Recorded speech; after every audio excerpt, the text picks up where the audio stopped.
So hi again. There's one more feature about Google Slides that I just wanted to be able to show you. So I am over here in a Google Slideshow, and I'm going to go into the present mode so that I can show this to you.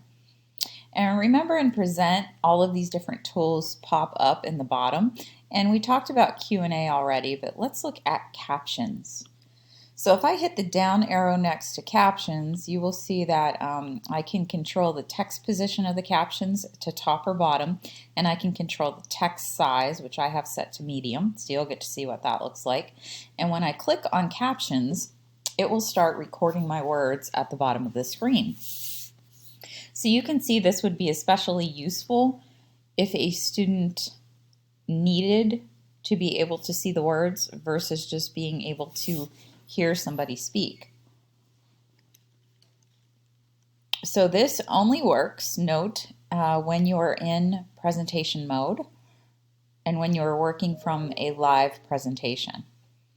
It doesn't work outside of that. So unless I'm recording this the way I'm recording it now, which I'm using Screencast-O-Matic, and I have this running in the background, I'm not going to have a recording of this for my students for later, but you of course can combine a couple tools and make that happen as I'm making it happen now.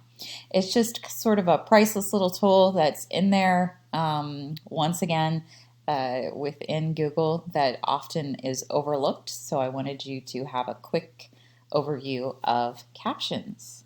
Thank you.